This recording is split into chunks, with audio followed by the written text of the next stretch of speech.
Thank you for joining us for this episode of the Gowling WLG Language of Leadership podcast. I'm Ayo Akinwolere. I'm a broadcaster, changemaker, and a world record swimmer.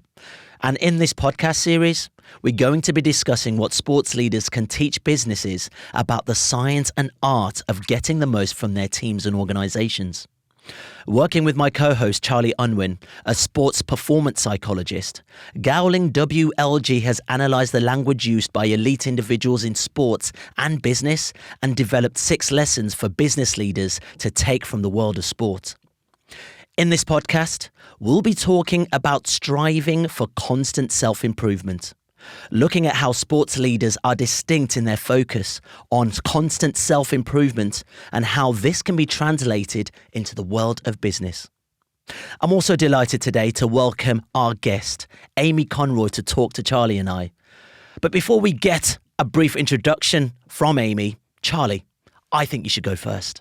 Cheers, Ayo. Great to be here. So I'm a performance psychologist, as you mentioned. I work in 3 areas, sports, business and military. And the thing that sort of comes together in all those 3 areas is human performance. It's something I've been fascinated for ages. My first career was in the army. So I joined the army 3 days before the planes flew into the Twin Towers. So for me, what I ended up doing was completely different to what I expected. As a platoon commander, I was on the front line in Iraq and in charge of 30 soldiers. I never imagined I'd ever be doing that, but I learned a lot about myself along the way. And I was lucky to get seconded into the British team in modern pentathlon and understand Olympic sport a little bit more. And the more I reflected on the training that I had, the experiences I had, the more that really psychology played a key role as to helping people achieve their own successes. And it became something I kind of studied more formally, and now I'm lucky enough to work with Premier League teams and academies in Olympic sports, with elite special forces, fighter pilots, and of course with business leaders, graduates as well, in helping maximise their own human potential. Wow. Cannot wait to delve into your brain, sir. Gonna be really interesting. Amy. Ooh, tough to follow that. I'm going to make mine up. My name is Amy Conroy. I'm a 3-time Paralympian and I play wheelchair basketball for Great Britain. So a bit of context of how I found wheelchair basketball. Back in the 2-leg days, always really sporty, and I started getting this pain in my knee. And I went back and forth to the doctors for the course of a year, getting turned away. And I got to the point when I just started high school, you've got 2 weeks to make a good first impression, make people think you're cool. Started collapsing. And I remember one time my knee just kept giving way and I panicked and I crawled to the nearest building, all in front of a guy that I fancied. So not ideal at the time, I know. At that point, enough is enough. My dignity's on the line here. My dad took me to A&E and I remember very clearly being sat in the doctor's office, being told that it was cancer, 50% chance survival. I'd already lost my mum to cancer, so I kind of thought, oh God, this is it. Wow. Went in hospital the next day, where I spent a year. My dad was there, my hero, by my side every day. Some sticky times, lost my hair. Only time I've ever had nits. Kick a gal while she's down. There were some touch and go times, lots of surgeries, lost my leg, and then kind of went into remission, relearnt to walk and found wheelchair basketball. And I've been playing ever since. That's insane. Wow. I mean, between the two of you, this should be a really fascinating conversation, and how also we bring this back into the world of business as well. So I guess let's get going with this. Who knows where this is going to end up? But I'm sure it's going to be a wonderful conversation regardless. So, Charlie, let's break it down then. From your perspective, this idea of striving for constant self-improvement, how can we see this? How can we phrase this? Yeah, I mean, when you hear Amy talk about what's got her to where she is, you can see the importance and the relevance of our own personal self-improvements and the journey and the things that we've got to overcome to achieve our goals and ambitions. But for me, sports leaders are distinct in their ability to develop human potential. That is their primary focus. I think in business, it's kind of the same. Businesses talk about developing people, but it often feels like more of a secondary focus. It's not because they know it, they don't realise it's important, because I think they do. But fundamentally, they're focusing more on products, on processes, on services. And people are more of a kind of afterthought. If we've got good people who are good at their job, if we help them, then it's going to improve the bottom line. The other thing I suppose around this theme, around constant self-improvement, is that it's a process of adaptation. Practice and training is all about adapting mentally and physically to get better.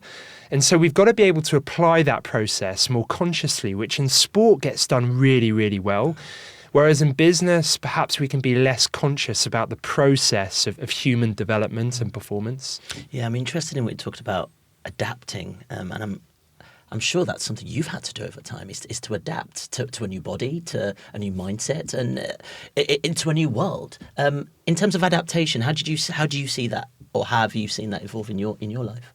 Yeah, I guess with adaptation, I think being open to change and able to deal with change is something that's so important in sport and in life. I guess there's kind of the two types of change that happen to you, the stuff that happens to you, and I think the people, especially in sport, the ones who kind of can have a re-trajectory, is that word, and reevaluate where they're going. So within our team, we've often been told, we have to move cities, and a lot of people are, I've built a house here and I'm stuck here, and then the ones who moan and complain about it are the ones who don't bounce back as quickly. So I think being able to adapt to change, get on with it, pity parties don't really get you anywhere. At some point you draw a line under the woe is me and get stuck in. I think they're the people who are self-accountable, who tend to do better. And then the change that you kind of bring upon yourself, whether that's the small 1%ers, atomic habits, where you break down everything you do and you think, how can I improve in all these areas, to being open to big change, and it's cheesy, but seeing it as an opportunity, being like, thinking of yourself as someone who's like, if I wanted to do this, I would put myself out there and do it, and kind of back myself and do everything I can to make it happen. When you talk about backing yourself, how important is it for you to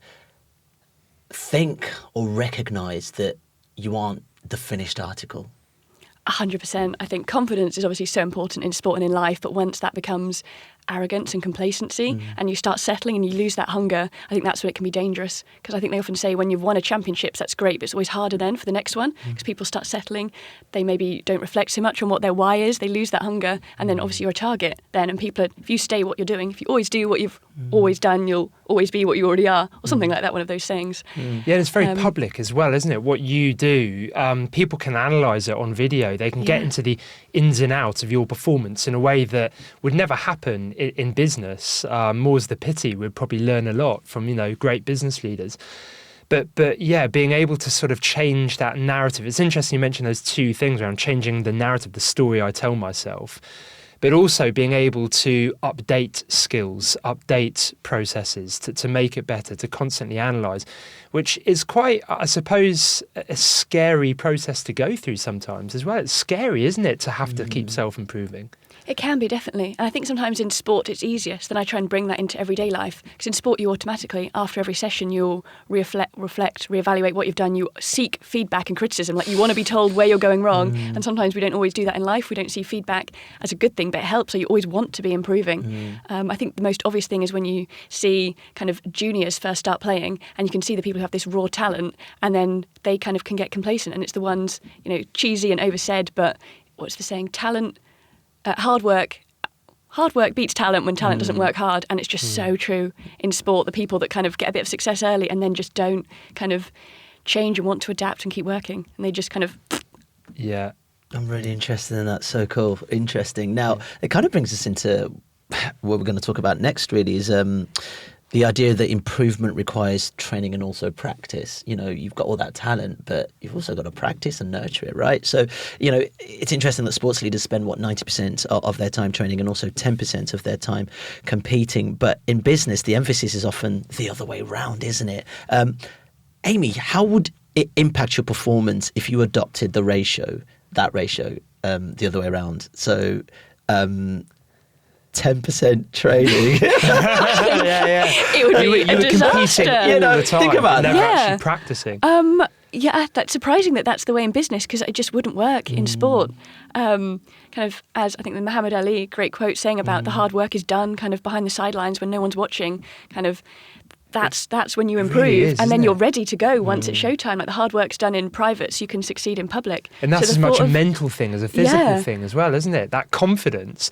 I think that 90% of athletes say, where do you get your confidence on? I get my confidence from knowing what I've done Yeah. in preparation and being able to recall those experiences. Exactly. And that's why in psychology, getting athletes to visualize and go back over those positive experiences is an important anchor. It's like a priming for us to being able to compete at our best. But it is a challenge, right, in business, because the goal of business is sometimes very different. We're constantly performing all the time, and having the time or the luxury, as they might say, to be able to self-improve, to be able to focus on having a go at something with the risk of getting it wrong. And I think great leaders create the space for that. They create a space where people, they can fail, or they can have a go at something with the goal of self-improvement, with the goal of getting better. 100%. I've noticed that I've had various coaches throughout the years, and people who can create, like leaders who create an environment that feels like psychologically safe to take risks. Like failing is good, that's when you learn. Often when people have success, they're complacent and you often don't reflect because you're like, oh, we're fine. And it's when you fail, it's when you have to kind of, no matter at what stage it is, you have to reflect and be like, okay, where is it going wrong? And being able to take risks is so important. Because again, goes back to change. Like if you're not willing to if you're staying in your comfort zone, not a lot happens there. It's comfortable, but... So interesting, just before we started recording the podcast, we were talking about various leaders, coaches. I was talking about leaders might sense as well. And this is something I'm always fascinated in, and probably interested to hear from your perspective, Charlie. How can the way leaders feel about themselves, so if you've got a leader that's used to, beating themselves up about getting things right all the time, that can also reflect on their teams, right? Yeah, totally. Yeah. I mean, leaders almost are the mirror to their own teams. I do a lot, funny enough, in the equestrian world, which is very interesting because how you are as a person is mirrored in the horse, which is a very intuitive animal. And horses don't rationalize, so you can't convince through rational conversation a horse, half a ton of animal to do something. But they mirror or reflect back how you make them feel. So being able to manage yourself as a leader, as a coach, becomes really important because that instills confidence. I mean, Amy, you must have had so many coaches and performance directors and people who influence you. The way they sort of present themselves and they are able to demonstrate their own kind of desire to want to self-improve, to be humble, right? That must make a huge difference to how you and the team operate. Definitely. I think sport, it all seems to stem from the coach or the leader, the environment that's created. And I guess I've never coached, but I captained for Tokyo, and I realised like the importance of vulnerability in leadership, because in sport sometimes it can be a bit toxic, like you don't want to seem like you're weak or you're struggling, you want to seem like a strong leader, whereas actually everyone struggles. And it was during lockdown, my dad was really, really sick, and it was just me caring for him. I was like, oh my God, I'm going to lose him, he's dying, and he's fine now. But at the time I was like, I don't know what to do, I'm struggling. And it was really scary, but opening up to the team over Zoom, and then everyone else started opening up, and then we connected on so much more of a deep level, because obviously everyone does struggle, and it's authentic to say if you are, and having a safe environment where some people could be like, actually, I'm not doing okay. It created such meaningful relationships. And then because we had each other's back more kind of off court, on court, when pressure hits, and normally people would get defensive and take things personally, because they knew, like, ride or die, I've got your back off court. On court, people could take feedback better. So it was like taking the time to get to know people on a personal level. And I found like it's helping on court. Yeah, this is really interesting because this brings me to our next point about performance over results, because, as a sports fan, we're often only focused on the result, right? How's our team won? By what margins? I'm an Arsenal fan. Have we embarrassed them? Yeah, it's been an okay season, but I want us to get top four. But, for sports leaders in particular, is the result the most important thing? Or is it more creating an environment that encourages others to come forward to get that destined result? That's such a good question. And when I first started, I thought it's win or nothing, and no matter what it takes to get there. Whereas actually, I've realised we've had games where we went in, like big games where we've won, but we expected to win, and we came away, and you can just tell by the energy in the change room afterwards, like we're not pleased with ourselves because we had all these goals and things we wanted to achieve, and we just didn't do it. And again, we've lost, but been like, actually, we hit what we wanted to do. So 100%. the scoreline doesn't necessarily, I mean, it's good. I'm too competitive. I'll always take a W over whatever cost. But that's such a good point. You're always one step removed, aren't you, from the score? So it plays on your emotions, but you're always one step removed. The only thing that you can directly control is how you perform. Forget the charts, the statistics, all of that stuff at the end that the media create a narrative around. The only thing you can control is how you perform together. And there's a really important implication to all of this, that something I notice comparing the work I do in sports environments to business environments is that in sports, people have a much more nuanced language for performance. They get underneath the surface and they can describe, that they have 10 different words that might describe the sort of nuances of confidence or the nuances of a certain technique, that in business it always comes back to, this is what we're trying to achieve. This is the end goal. Go away, do your job. That language is a product, I think, of articulating, talking about the processes, the inputs, and talking off the pitch rather than just having the experience on the pitch as well. Is that something you notice, or is that just bread and butter for you? I mean, because it sounds bizarre, kind of how you said about control what you can control and focus on that, and how businesses will say, oh, here's a goal, go away and work on it. Yet when you're saying about the 90% work, 10% training, because it just seems to conflict itself, really. And I guess preparation for me, that is where you get the confidence. And like we were talking about, is the result the most important thing? I think if you do everything you can to put yourself in the best position, because you owe it to yourself, if that's your goal, you're like, fine, I'm all into this. It hurts more when you put, your heart on the line for something. But if you give it everything and it doesn't go your way, I think that's when you can have no regrets. Sorry, just to link back to the point you said about is performance. Is the end score the most important thing? Yeah, I'm also interested in the fact that, you obviously play within a team, but do you ever think, if we don't do well, coach is going to be really annoyed with us? Oh, yeah. Yeah. Is that a motivator?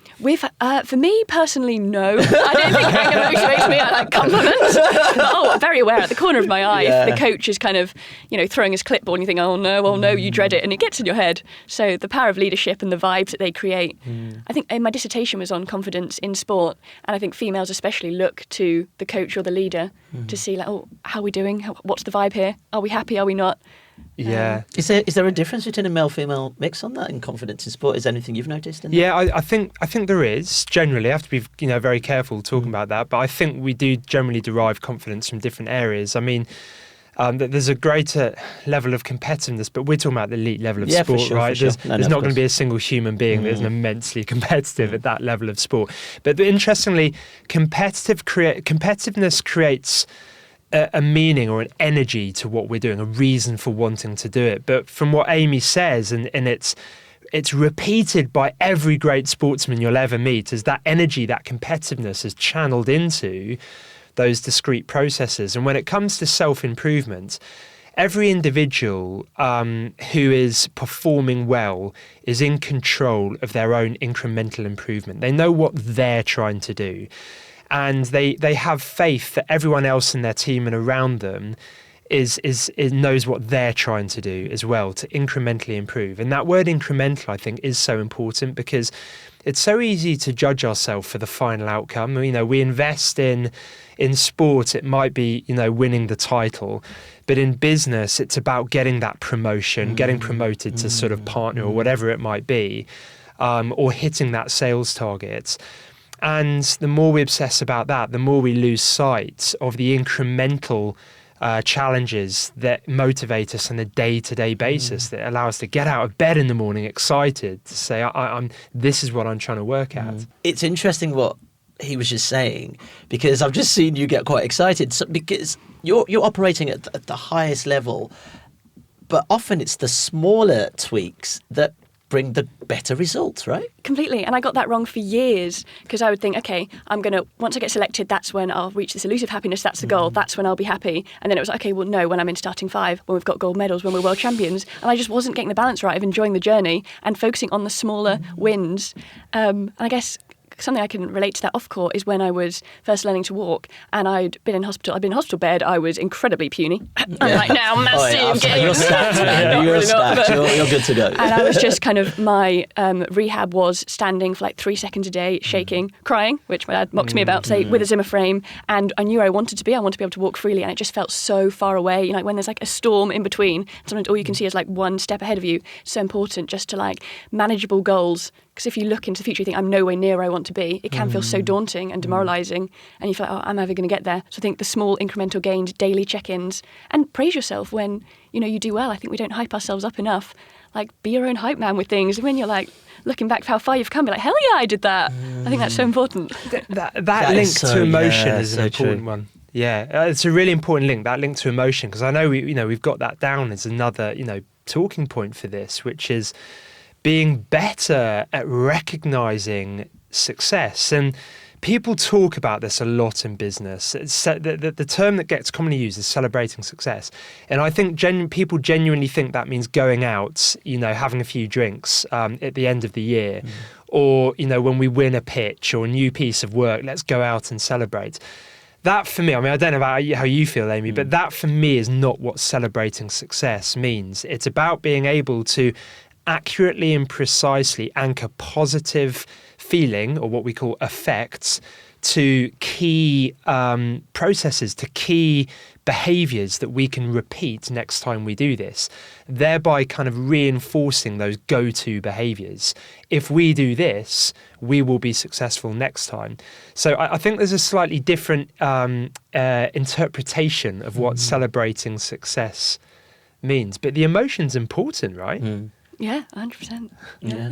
But when we bring this back into sort of the business context and we talk about celebration, how important is it, I guess, as a leader, to celebrate the individuals as much as celebrating the business as a whole? Because, at the end of the year, we've made certain profit, we've smashed it, but incrementally, it's all the cogs within that have managed to get you to where you are, right? How important is it to be aware of the individuals within those spaces? And that can get so easily lost, right, in the melee of everything else that's going on. I mean, the most inspiring thing for me about Paralympic sports is that you've got these individuals who have all got their own sort of narrative as to what's got them there, and sometimes struggling with their own challenges. As we've heard Amy talking about, very real life challenges.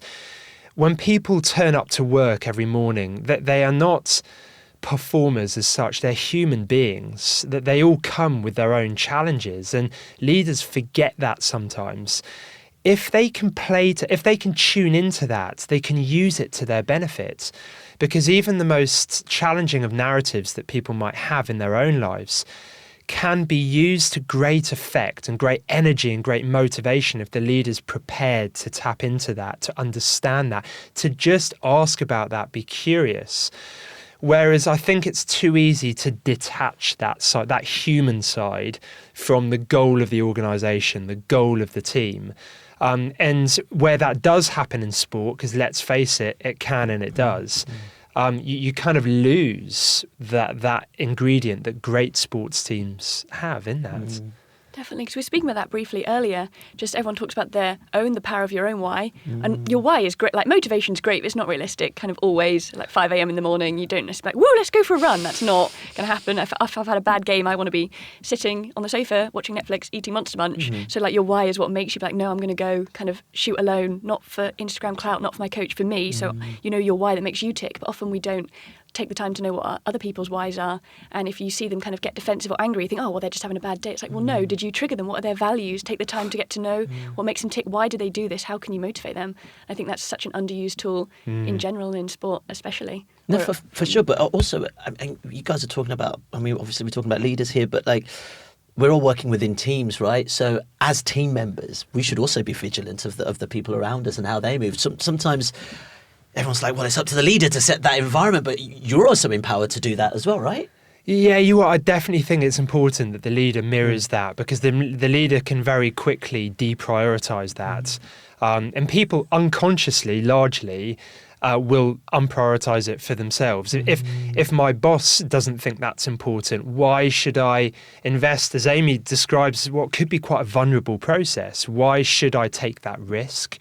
So the leader has to be able to role model this. And I think good leaders, that they share what it is they're working on, their own incremental gains, the little things that they're trying to get better on and might not have been so good at in the past. And when they do that well, it can be quite profound with the team. I just did it. Yeah, go for it. No. I was just to contradict your point a small bit. That's so true about the power of leaders. But just from kind of experience with coaches, sometimes if you have a coach that isn't great necessarily, not naming anyone, exactly, but then people in the team can then that can manifest as excuses for themselves. But, oh well, he's bringing negative energy, but there's still accountability for yourself and being very aware of the energy. Like, energy is so magnetic. You guys have great energy. You can feel the energy in the room now, and just being accountable for what you bring. And are you an energy sucker? Like, if things are going badly in kind of life, the office, on court, are you the one who then brings people up with the energy? And I just from personal experience notice sometimes people can blame others, and it's like, no, I think put yourself first, look at what you're doing before you're pointing fingers like, oh, our coach is making me feel not confident. Okay, well, what are you doing about it? Yeah, no. So what? That's kind of what I was sort of playing devil's advocate in many respects, because I was interested to hear your view on that, as someone who fundamentally works within a team and someone who fundamentally works with leaders as well, and also sports people, because I'm interested in the fact that we all need to be accountable for how we navigate these spaces, right? I mean, I'm working for a company. Obviously, I'm listening to my leader and they create the ethos and the environment in which I'm working in. But also, I have to reflect on myself and what's success for me? How do I want to interact with the people that I work with? And who am I within this working environment? And that's what I was trying to sort of allude to in many respects, if that makes sense. Yeah, do you know what? I think we've hit upon the very reason we're talking about the subject of continuous self-improvement, because in sport, if the emphasis is more on personal improvement, it's easier to take that accountability. If in business there's less accountability for my personal reactions to pressure, to stress, to goals, because I don't know, I'm not given help, I'm not coached on how to respond to that, I'm not coached on how to take a deep breath, relax, how I can respond better to emotive situations when we're kind of, the equivalent of one goal down in extra time or whatever it might be. Therefore, it's harder to take accountability if our fundamental culture isn't about self-improvement in the first place. Really good. Honestly, we could be here all day. We're legends, aren't we? I know. We're saving the world right now. But let's sort of bring it back, because the podcast is coming to a close. Super lively conversation. Honestly, we could be here for hours. But I did want to ask one final thing, and I guess let's go back to the idea of our business leaders. If there's one thing they can take away from this podcast, what should that be? Let's start with you on this one, Charlie. We'll finish with you, Amy. I think certainly coming at it from what can businesses and business leaders learn? There's a key difference, I think, between training and practice. And I think helping people feel that they're work in progress means emphasizing practice. That might be more realistic in the business environment. Every day we have the opportunity to practice doing something well. We've just got to be more tuned into it. We've just got to be more conscious of it. As a leader can act as a coach in that regard, and being able to help individuals understand what is it you want to practice to either have more fun, have greater impact, or sell more, whatever it might be and you're trying to do in the team. So I think seeing, you're not trying to learn on the job. Well, you are learning on the job in business, much more so, but being clear what that means and being able to create a structure for learning, for reflection, for being able to identify goals that we can control at a personal level, so that we can feel those individual gains and incremental improvements on a daily basis. So for me, it's creating that will allow businesses to I think, realise the benefits that a lot of sports folk do. What about you, Amy? What should they take away from this? The one message. I guess the main thing for me with incremental gains would just be like being open to change. being that guy who will you can be your own hype man with things, but also hold yourself accountable and not having excuses.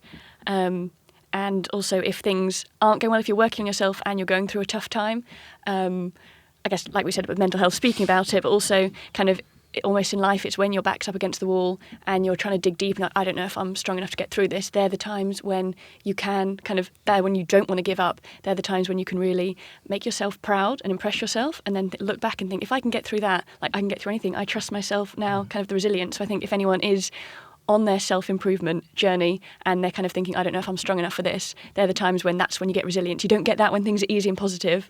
That's when it's easy.